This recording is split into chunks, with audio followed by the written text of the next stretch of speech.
Welcome to the market recap presented by Tackle Trading. Get in the game.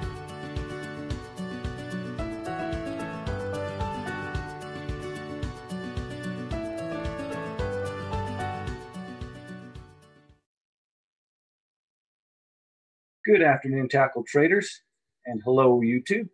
This is Frank coming your way with the market recap for the 7th of November. It was a day, wasn't it? The Bulls definitely had their cake and ate it too today. I think it's safe to say they enjoyed the election results. Very interesting day. Very bullish, really from top to bottom. Really no scares even on the intraday as things closed near their highs. Good afternoon, Blake, and good afternoon, everybody. Hope you had a good day trading. Hope you're able to catch that breakout. I thought it did something that was really nice. I mean, I never loved, trading after a gap personally, but we saw, the break of some resistance, especially on that NASDAQ this morning to kind of get the day going. So hopefully it gave you some signals. We're able to take advantage of that. Definitely was fun.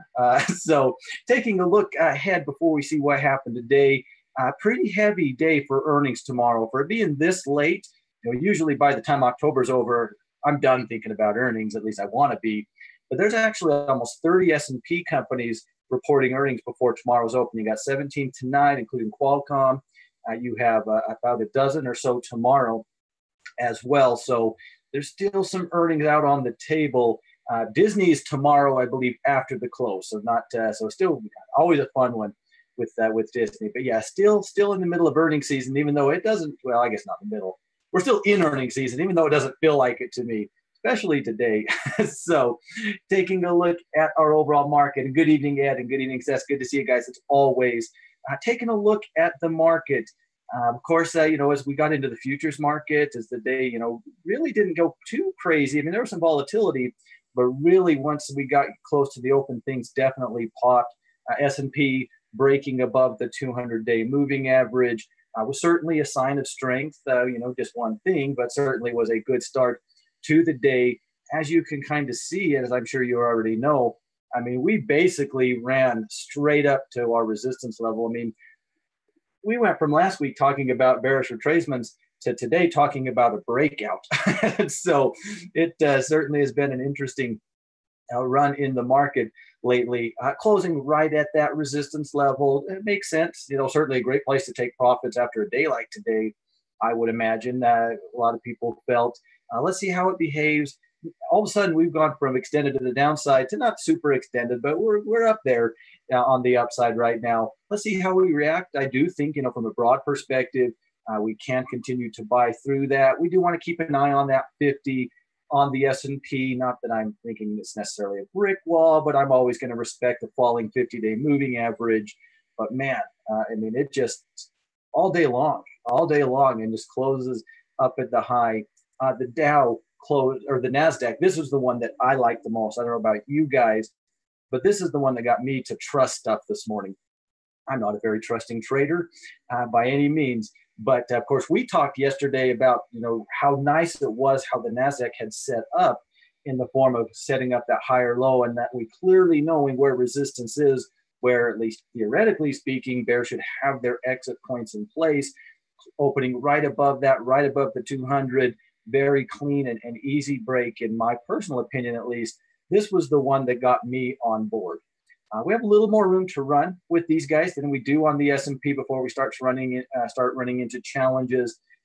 72, definitely a nice psychological number, I think. Well, I don't see a ton of real resistance on a daily chart at that price point. I do know it kind of has a psychological impact, or at least it certainly can. Really don't have a lot until we approach 73, though, really, where we have our previous swing and our 50-day moving average. So there's still, some upside here in the NASDAQ. This is my favorite looking, index chart personally, because I can now say it's, doing what it's supposed to do to be in an upward trend. S&P, I'm not going to complain about it, but it hasn't broke that resistance yet. So I'm going to nitpick a little bit. Very happy with where this one is. What I'm really interested in, the same thing I was interested in, late last week, early this week, is, if there's any, profit taking, how do we respond? But now all of a sudden, we've seen these little things adding up over the last little while, breaking the 9, breaking the 20, all over the place. Some things were breaking back above the 200. So, I mean, we've been seeing these things just kind of build up and build up. So, wow, it's been an interesting couple of weeks. I would not have suspected this, being honest, looking through scans on Friday. I did not expect it to, go up unchecked, but certainly news can do that, right? News can definitely beat technicals. And that's all right. It took us through some resistance levels. Over in the Russell, strong day over there as well. This is the big challenge, in my opinion, as we look at our indexes, at least. 16 was a pretty major price point, in my opinion, on the Russell 1600. We're not there yet. We've not really challenged it. But that one actually looks, S&P, that was a swing, right? I'm going to respect it, but it still was a swing level of resistance. This was a major level of resistance, a major breakout point. So I think that's really where, from the Russell point of view, that's where your eyeballs have to be looking. But really right now, I mean, why not? Why can't it get up there? It's taking out all the real technical challenges along the way. There's really nothing to hold it back. Yeah, 16, I wouldn't want to be buying it at 16, but we're not there. We got a little bit of wiggle room between here and there. I mean, really, we're seeing some very bullish things in our indexes. And I guess that V-shaped recovery, like I said last week, I never expected, sometimes it happens, and I'm always wrong. I never expect a V-shaped recovery, but we're about halfway there already. Crazy. Taking a look at the material sector, pushing back above that breakdown point from before. Certainly, everything's bullish today. You don't have any time today, it's all bullish. So except for crude oil, and it's still neutral on gold. So we don't have a lot of time today. Everything looks really bullish after today's activity. But over in the materials, I mean, we did take out that breakdown point, which again, maybe not the strongest level, but clearly was a breakdown point. We all remember not only how it sold, but how fast and how much it sold when it broke that just a couple of weeks ago. We're approaching that 50-day moving average.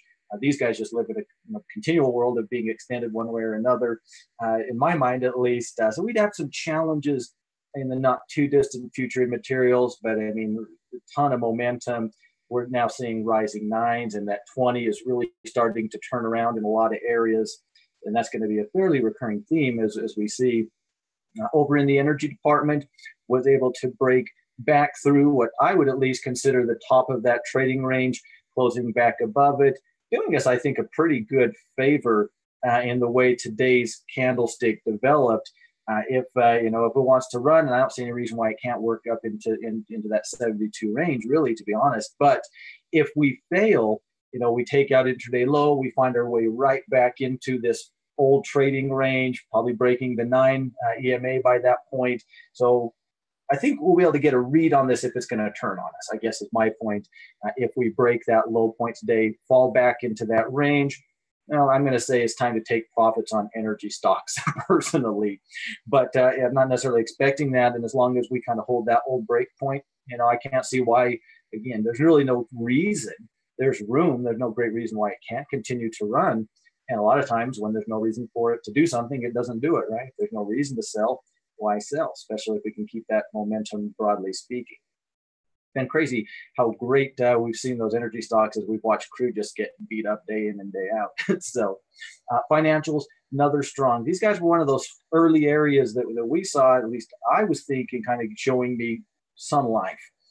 As they kind of broke back above that breakdown point, got above the 9. Now we've seen that cross of the 9/20, which is just, a signal is all. Some people probably adhere to it more than others, but it's not the end of the world.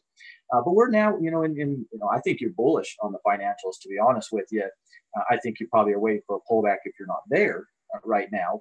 I have a hard time seeing buying right here, especially as we're, about to knock on the door of that 50-day moving average. But again, it looks a lot like, just a little short-term, but a little short-term failed head and shoulders, to me, with our shoulder left here, our head here, and then, of course, breaking through that today. I expect the 50 to challenge us, of course, but overall, I think you have to look at this from bullish eyes. I just can't see a great argument not to, personally at least. You don't have to agree with me, but I can't see that argument. Industrials pushing out as well here today, did kind of slam into that old floor, and that's kind of where the day ended. And maybe it's just because we ran out of time, but certainly makes sense that that's kind of where we struggled. We've seen some good things over here too, but we haven't done as much as we have in certain other areas, in my opinion. So I understand if people are going into the industrials right now, into that momentum, but no breaking resistance, haven't taken out major moving averages. Yeah, we're on the right side of the 20 and the 9, and the 9's about to cross the 20. At least it looks like it might want to do that in the very near future, but we haven't broke resistance, haven't really taken out trend, in my opinion, as I look at the industrials. So that one I'll be keeping a little more cautious, bullish-wise approach. And I still not be completely opposed to trading bearish into that sector, not broadly speaking maybe, but if I find some things, I would be open to that. Technology, just like the NASDAQ, that is my favorite reversal. And I know it happened fast, and I never expect anything to happen, in any particular time frame really. But I love when we create that higher low and take out that higher high. That probably is my favorite turnaround signal personally out there. Now, I didn't expect it to go crazy like it did today, but again, on a news day, nothing really surprises you. Back on the right end of the 200, now have made higher highs and higher lows, showing some pretty good things. Still have to worry about that overhead, but much like the NASDAQ, we do have a little bit of wiggle room between here and there to work with. So I like it. I can't say that I don't like tech right now. I think I definitely think it's a spot that I'm very open to picking up right now myself. Staples just kept on keeping on too. Yeah, so defensive, whatever, right? So let's just buy some more of it. But I mean, we've seen some things like Church and Dwight and Koch. I mean, we've seen some things really killing it in this sector. So no huge surprise maybe. Continue that upward movement. I mean, with these guys, with everything else, we're just kind of getting the party started in some ways. These guys have been running for a bit now. They are extended to the upside. That doesn't mean they have to come down because, hey, they were extended, yesterday. They still have some room to run. As we looked yesterday, I mean, there's not a ton of overhead resistance. We are getting closer to maybe that low 57, where we did have a couple of tops that we can keep an eye on, but not a lot holding it down. And a lot of those stocks in this sector are looking pretty good right now. So while it's maybe not my favorite bullish sector, the second, I definitely am liking the bullish nature of the sector and very open to pullbacks within that area. So hard to argue with those results. Over in utilities, smashed right back into the top. Another solid day over there. So I mean, this was market wide. There, everybody won except for communication services. They were the one thing when we look at them, they didn't do anything exciting. So, but here over in utilities, ran right back to the top of that trading range. I think at this point, it's a good profit-taking zone. If you're in utilities, you have to respect this. This area has just caused us headache after headache after headache. One day, and maybe tomorrow, maybe we're going to break out of it and actually hold that break. But until that day happens, I'm of the assumption that if you're trading utilities, when you get up here, you take your profits and wait for it to pull back and do it all over again, at least broadly speaking. But hey, we keep smashing into that. Sooner or later, maybe we'll break through. Maybe the seventh time's a charm or whatever. Very strong day over in healthcare. Of course, my personal favorite area. Most of the time as a bull for months now. Very solid open, just like everything else. Really just took part in the good times with the overall market, but very impressively just blowing right through that 50-day moving average like it wasn't even there. And again, it's just the 50-day moving average. I'm going to respect it, but it's not a brick wall. It doesn't have to be, at least. But it certainly was able to run right through that. We are about to challenge yet another test, at that resistance level just looming right above us. So we do want to keep an eye on that. But boy, again, when early last week when I was thinking you could trust healthcare, I was not thinking this by any means. So I just thought it was a safer place to try to catch the bearish retracement. But I'll take it.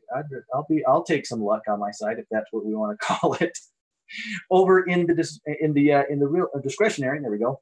I mean, how do you not like this? I mean, this went from really having a hard time to all of a sudden, breaking out. It, gapped up with the market, but then again, it ran into that resistance level, that previous swing, pushed right through it. Again, we got to be careful. It's always the issue, when we have these V-shaped type of recoveries where you win one fight and there's another one right around the corner. And you see the momentum and you recognize the momentum, But there's always, well, there's that resistance. Well, now there's that 50. Now there's that previous support level. So it's always one of the things that we have to deal with as traders. And everyone's going to deal with it a little bit differently. It's always going to frustrate me. I hate V-shaped recoveries because they're not as clean, I guess, to me. But you're rewarded with one victory with another challenge. And the next in line is going to be that 50-day moving average. That's lining up with that old breakout point that we kind of watched back through here, which did cause us some short-term issues. So I definitely think we want to respect that area. But I mean, taking out resistance, breaking back above everything except that 50-day moving average. I mean, how do you not say, you don't have to be bullish, but I don't think you can be bearish right now, which is crazy because this was such a weak area, but maybe that's why. Maybe that's why. Real estate finally broke out on a day where I still don't trust it because everything broke out today. Everything was good today. I've been away, I wanted to make sure it could break the 50, want to see that momentum. And hey, we got that. And I do think that is a bullish signal as long as we hold that breakout point now. I think you can look at this from a bullish point of view. But of course, it comes on the day where, well, basically, you had to really be in a bad place not to show some gains today. And so I still don't trust it. I don't know when I'm going to trust real estate or ever going to trust it. Last time I trusted it was again when it was doing these nice pullbacks. But nice to see it breaking out, of course, because I know that's just me and not everybody looks at it that way. But after yesterday, closing a resistance, but closing above that 50, carrying that momentum here today, definitely a nice signal. I think it's pretty, clear line in the sand. We hold the breakout, we can be bullish. If we do fail that breakout, well, with the way it's behaving, I think there's probably a good chance that there's at least a reasonable deep retracement because that's just how it's been behaving. And so that's kind of how I'm going to treat it until it proves me otherwise. But definitely closing above resistance there. And then our lonely friends, in some ways, I don't mind it. I just kind of found it funny, closing right at resistance over on the communication services. So we gapped up with the market. We took part in the activity, but really weren't able to do anything too dramatic, I guess. But we did close right at that resistance level. So if we can carry over some momentum, maybe there's a little more upside in here. We still have to contend with those falling averages. And this area definitely has been volatile even before the market was volatile, just kind of due to the names, I think, in the sector. And I don't really know that all the companies make a ton of sense in the sector, but maybe that's just me. But definitely, holding its own today, doing all right. But yeah, I mean, there's so many better looking things that, whether you love the way their charts look or not, so many things have good momentum. And then you have these guys who couldn't even break resistance, right? So like, that's no big deal. On a day like today, breaking resistance, if you didn't do it, what's wrong with you? So there we find our sectors. I mean, basically, it was bullish. I mean, how we're going to carry on from here? I mean, we're just seeing so many things that are, taking out these challenges. And so, don't know what kind of pullback we're going to get when we finally do get one. I wouldn't be surprised now if it's going to be a shallow one, to be honest with you, market wide. We'll watch it together, of course. But I mean, we're seeing a lot of positive things, and it's amazing how much can change in a week. Most of the time it doesn't. And then again, it's kind of amazing how much it doesn't change. It's a good lesson that we all can take something out of. It's been crazy. The market's done all sorts of stuff. Here we are several weeks later and we're at the same spot. And I've noticed this so many times over the years, but when it's moving, it seems like, oh wow, it's really moving. But then you look at it, oh, it didn't do anything. It's funny how often that seems to happen. Over in our metals, we're definitely not getting people on board. We haven't done anything wrong, but another failure at resistance for gold. Fair enough. We expect that. I do think that this next time we come back and test this support level, which is kind of lining up with that, slightly rising 50-day moving average, I think that's a pretty important test. I do think it will hold because I'm always going to bet on support and resistance.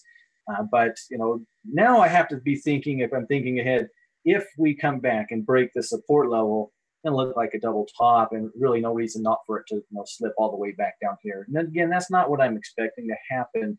Of course, I'm going to continue to maintain that same general philosophy. You can buy gold in here as long as it's holding that breakout point. I do believe that's true. I just think you want to buy as close to the bottom of that channel as possible, so your risk to reward is as good as it can be, or wait for it to break. At this point, the break, I think, is very much like silver was a couple of weeks ago. I think that's the signal on gold now. Honestly, unless it's a cash flow type of strategy trading within this range, I think the plays like silver, wait for the break of 15 if that's what we get, wait for the clean break of that 1240 if that's what we get. That's now what I'm keeping an eye on for any future gold trades. Break out of that. Again, I can be tempted if we pull back and sit at support. That's just not how we've been seeing this market behave recently. So I'm going to assume that it's going to get back there and either pop or falter. So, but really not a lot has changed, from the technical point of view over there. Same with silver. And we were kind of sitting back on that 50 kind of support level. And again, I would understand people buying in here, but the longer we're in a sideways range, the more I just start thinking, wait till it gets out. Wait till it gets out one way or another. If it's your side, you can take the trade. If you're open to both sides, you can take either side. Again, I'm always open, even though I don't do this a lot in sideways trends, to buy at the bottom or sell at the top and play the risk to reward, betting off, to continue. I'll always understand why people do that. And I'll never have an objection to people trading that way. Me, that's just really not my style. I'm much more buy things as a breaking resistance. That's just my personal trading philosophy, I guess. So I'm not much of a buy bounce guy. I will, but usually not in sideways markets. So I think we can continue to monitor this exact same way. We're kind of at the middle of the range. We've seen it kind of pop off of this before, so we might have to look for some shorter time frame signals if we want to try to buy it off of this. Wait to see if it pulls back all the way. I think, again, the real play is wait to see if it can break 15. But again, you guys never have to agree with me, and I don't expect that you always do. So over in natural gas, not a lot. Not a lot. Yeah, exactly, Blake. More confirmation. There's always things that look okay out there, and it can be tempting to try to push it because I like this or I like that or I don't like this. But yeah, I'm a big fan of getting some confirmation, and I've learned that over the years about myself. I started out kind of a more aggressive mindset, and I've gotten wimpier and wimpier every year for the last 12. One of these days, I'm just going to live in a seashell or something. In natural gas, really not a lot of changing momentum or activity back and forth. I mean, we knew it was, that was likely, going to happen after that huge unexplained gap. I was able to catch the replay. I wasn't able to join the halftime crew today, but I was able to catch that first part of the replay with Coach Keith, and I was wondering because I followed some natural gas in my day. I couldn't figure out why the heck it gapped like that. I wanted to be the smart guy that knew why, but it wasn't happening. Keith's smarter than me, so he didn't know either. So it made me feel a little bit better. But we're continuing to trade. Very sideways as we're trying to figure out. I do think pullbacks are really interesting opportunities. It's just I don't really know that we're getting one this week that at least I would trust in the natural gas market. I'm going to curse natural gas for a few more days because it just, come on. We were watching for that breakout together and it gapped right over it. No chance, whatever. Other opportunities are always around the corner. Over in crude, of course, a bullish day in the market. They don't care. We're, now kind of at this little swing. We're super extended to the downside, but we're also, everything is bearish. Nobody has any bullish inclination that I've talked to, at least, on crude oil. We're anytime we can take that little pop, but who's going to trust that? We do have, a few major levels, and I'm just going to quickly change to a weekly chart. Because this, as I was thinking, when can you, trust crude as a potential buy? Again, really, for me, it's down here. I'm not saying I'd buy it blank, point blank down there, no questions asked. But that's a pretty good long-term trend as we look at the weekly chart. I could see that being an interesting price point. Anywhere else, I could see it popping and having that, a day or two type of a rally. But with a chart that looks like this, who's buying it? We all recognize it's very extended to the downside, but no one would ever buy it. So at least no one I know would buy it. So continues to be very nasty and very ugly in crude. And in the dollar, definitely some back and forth here today as I was trying to digest what the election means, as if it was going to figure that all out in one day. That always cracks me up. But whatever, that's my opinion of news. I'd like to live in as close to a bubble as possible. Who knows what the election means for the dollar in the big picture. Very volatile day, but closing, right above that 96, holding that. I actually think it did us a pretty good favor. You know, we kind of looked at that trend line yesterday. We've been keeping an eyeball on $96. We closed back above it. I now think, you know, if we are interested in trading into this dollar pullback, now a break of today's low would be a violation of the trend line. And that would probably be, you know, the sell signal. Not necessarily to go bearish, but to me, at least, that would be a bullish sell signal. It's a ways down there on the negative note. Have to give it some room. But I do think it would be a pretty clear signal from a seller's point of view. Again, maybe not enough to make you go bearish. Let's see us run up first before that happens. If we run up, make a lower high, and then take that out, then yeah, I would be open to that. But if we just slide, I'd probably just be, let's just let it slide and see where it stops. But I think as long as we continue to hold this area, we can look at it from that bullish point of view. I don't know how many people are swing trading the dollar. Probably choppy right now, would be my expectations. Again, I certainly can be wrong, but as everyone tries to digest what the elections mean for the dollar in 48 hours, I wouldn't be surprised if that continues to be a little bit of a volatile market that I'm probably shying away from. So if this just wants to bounce and continue this trend, it's probably going to have to do without me today or tomorrow or Friday, maybe next week. So feel free to consolidate all week, and I can reevaluate my priorities over the weekend. So ladies and gentlemen, that will do it for today's market report. Anything you guys seeing interesting out there? Anything you guys seeing different than me? Kind of seemed like most of the traders I've been talking to, probably, because we all kind of learn from one another, pretty similar type of thoughts on where we're at in the market. But anything particularly interesting jump out to you guys today? Hey, you're welcome, Christian. Always a pleasure to see you, my friend. All right, guys. Well, hey, if you ever have anything interesting, send it my way. I'm perfectly happy to steal trade ideas from you. So never be shy. So with that, ladies and gentlemen, as always, it is certainly my pleasure, and I do appreciate everybody's time.